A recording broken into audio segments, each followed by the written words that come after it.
నమస్కారం శంకరి గారు. నమస్తే సిరి. మీరు ఎప్పుడూ చెప్తూ ఉంటారు మనం ప్రతి దానికి గ్రాటిట్యూడ్ అనేది ఉండాలి అని. అది మనకి ఎవరైనా హెల్ప్ చేసినా లేదు అంటే మనకి ఏ రకంగా వచ్చినా కూడా గ్రాటిట్యూడ్ అనేది ఉండాలి అని. గ్రాటిట్యూడ్నెస్ ఉంచుకోవడం వల్ల మనకి ఆఫీస్లో కావచ్చు, ఇంట్లో కావచ్చు, లేదు అంటే సొసైటీలో కావచ్చు, లేదు అంటే విజువలైజేషన్కి కావచ్చు, ఏ విధంగా దీని ఇంపాక్ట్ అయితే ఉంటుందంటారు? దానివల్ల మనకి ఎలాంటి ఉపయోగం ఉంటుంది? కృతజ్ఞత అనేది ప్రతి వస్తువు మీద ఉండాలి. మనకు ఉపయోగపడే ప్రతి వస్తువు పట్ల మనం కృతజ్ఞత కలిగి ఉండాలి. మనం పొద్దున్న లేచాము అని అంటే ఫస్ట్ విశ్వానికి కృతజ్ఞత చెప్పుకోవాలి. ఎందుకు చెప్పాలండి? పొద్దున్నే కృతజ్ఞత చెప్పాలండి. ఎంతోమంది నైట్ హార్ట్ అటాక్స్ వచ్చిపోయే వాళ్ళు ఉన్నారు. కానీ నువ్వు హ్యాపీగా లేచావు, ఒక డేని చూడబోతున్నావు, నీ వర్క్ని చేసుకోగలుగుతున్నావు అంటే నీకు అనేది ఒక లైఫ్ అనేది ఉంది. సో లైఫ్ ఉంది అని అంటే ఎవరి వల్ల ఉంది? అది యూనివర్స్ వల్ల ఉంది కదా. సో నీకు ఇంత లైఫ్ ఇచ్చినందుకు కృతజ్ఞత చెప్పుకోవాలి. సో నువ్వు ఈ భూమి మీదకి రావడానికి కారణమైన తల్లిదండ్రులకి కృతజ్ఞత చెప్పుకోవాలి. వాళ్ళ వల్ల మనం మంచి బుద్ధిని, జ్ఞానాన్ని నేర్చుకున్నాం, అందుకు కృతజ్ఞత చెప్పాలి. అనుక్షణం మనకి ఏదో విధంగా ఏదో ఒక విషయాన్ని నేర్పిస్తుంది ఈ ప్రకృతి, పంచభూతాలు, అందుకు మనం కృతజ్ఞత చెప్పుకోవాలి. ఈవెన్ ది వరస్ట్ సిచ్యువేషన్స్కి కూడా మనం కృతజ్ఞత చెప్పాలి.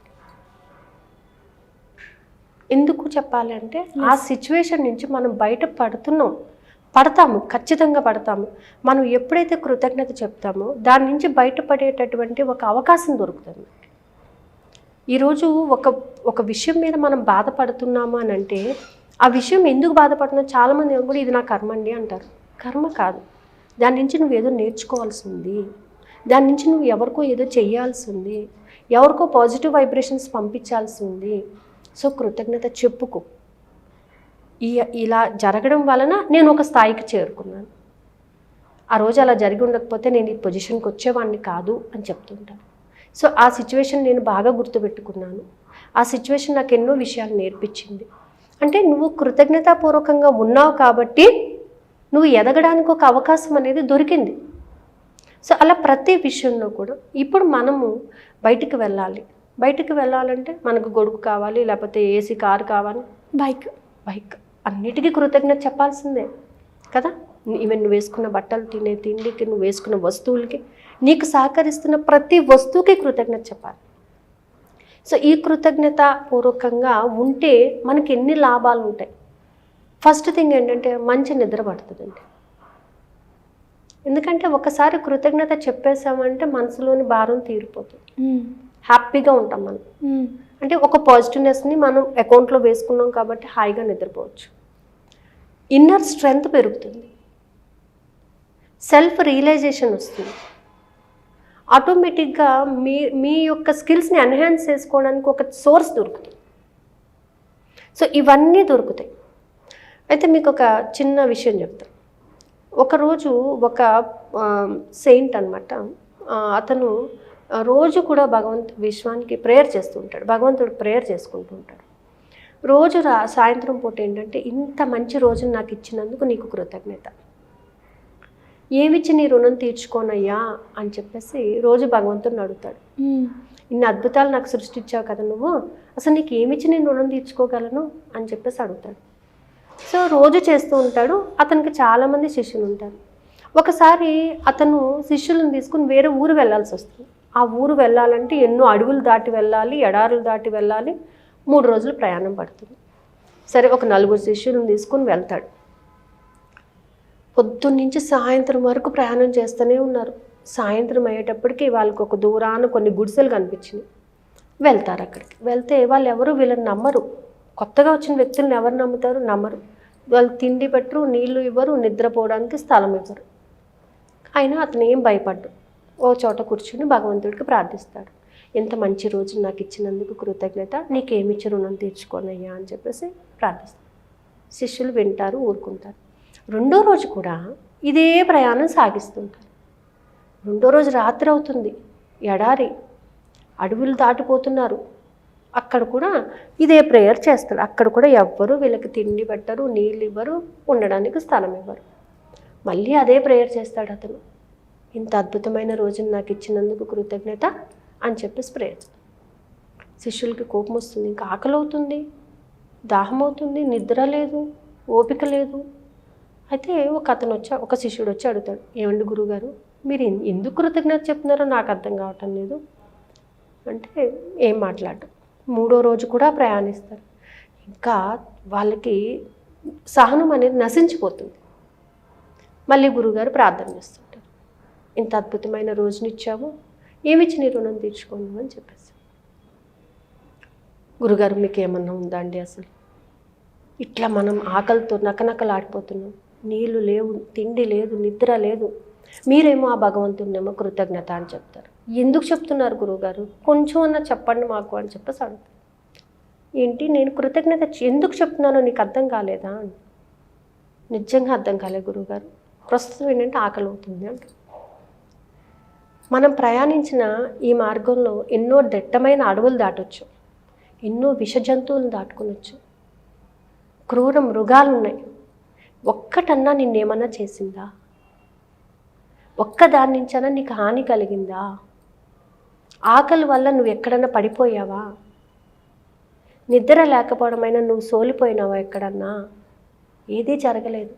ఎందుకు జరగలేదు?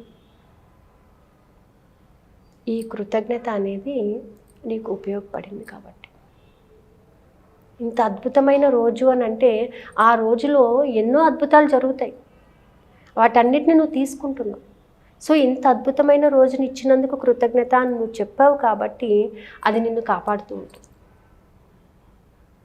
సో ఇవన్నీ జరిగినాయి కదా, మరి ఎందుకు చెప్పకూడదు కృతజ్ఞత అని అడుగుతాడు. ఒక్కళ్ళు కూడా మాట్లాడరు. సో తెల్లవారిపోతుంది, అతను చేరుకోవాల్సిన ఊరు చేరుకొని భగవత్ సంకీర్తన చేస్తాడు. అందరూ తన్మయత్వంలో ఉండిపోతారనమాట. వాళ్ళని ఒక రాజభోగం చేసినట్టుగా సపర్యలు చేస్తారు ఆ ఊర్లో ఉన్న వాళ్ళందరూ. వాళ్ళకి రకరకాల పిండి వంటలు చేసి పెడతారు, పడుకోవడానికి స్థలం ఇస్తారు, అన్నీ చేస్తారన్నమాట. ఆశ్చర్యపోతారనమాట శిష్యులు. ఇన్ని రోజులు మనం అంటే ఆ కృతజ్ఞత యొక్క విలువ ఏంటి అని అంటే, కొంచెం పేషెన్స్గా ఉన్నట్లయితే కృతజ్ఞత చెప్పడం వలన నీకు ఎన్నో అద్భుతాలను క్రియేట్ చేసుకోగలుగుతావు. అందుకే ఇప్పుడు ఫస్ట్ కృతజ్ఞత కావాల్సింది ఏంటంటే యాక్సెప్టెన్సీ. ఇప్పుడు నువ్వున్న సిచ్యువేషన్కి యాక్సెప్ట్ చేయి. ఈ సిచ్యువేషన్ నాకు ఇచ్చినందుకు కృతజ్ఞత, ఈ సిచ్యువేషన్ నుంచి నన్ను ఇంకొక స్థితికి మారుస్తున్నందుకు కృతజ్ఞత. ఇప్పుడు నన్ను ఈ సిచ్యువేషన్లో ఉంచావు అంటే ఇంకా లేనేటటువంటి సిచ్యువేషన్ నుంచి నేను ఇక్కడికి వచ్చేసాను ఆల్రెడీ. ఈ సిచ్యువేషన్ నుంచి కూడా నేను ఇంకో దానికి వెళ్ళాలనుకుంటున్నాను. సో ప్రతి దానిని నేను యాక్సెప్ట్ చేస్తున్నాను. అందుకే నేనున్న ప్రతి చోట నేను ఎంతో సంతోషంగా ఉన్నాను. నేను ఎక్కడికి వెళ్తున్నానో అక్కడ ఆశాజనకంగానే ఉంటాను. ఇంకా నాకు మంచి జరుగుతుంది. ఇవాళ మంచి జరుగుతుంది, రేపు ఇంకా మంచి జరుగుతుంది, ఎల్లుండి ఇంకా ఇంకా ఇంకా మంచి జరుగుతుంది. సో ఈ యొక్క యాటిట్యూడ్ ఏమవుతుందంటే మనలో పాజిటివిటీని పెంచుకుంటూ పోతుంది. అందుకే రోజు కూడా కనీసం ఒక 100 కృతజ్ఞతలు చెప్పాలంట. లెక్క పెట్టుకోండి, లెక్క పెట్టండి, పెట్టకపోండి, మీరు చెప్పాల్సిన ప్రతి దానికి కృతజ్ఞత చెప్పండి. మనం ఉపయోగించే ప్రతి వస్తువుకి, తినే తిండికి, తాగే నీటికి, పీల్చే గాలికి, ఒక్క సెకండ్ గాలి స్తంభించిందంటే వీఆర్ నో మోర్ కదా.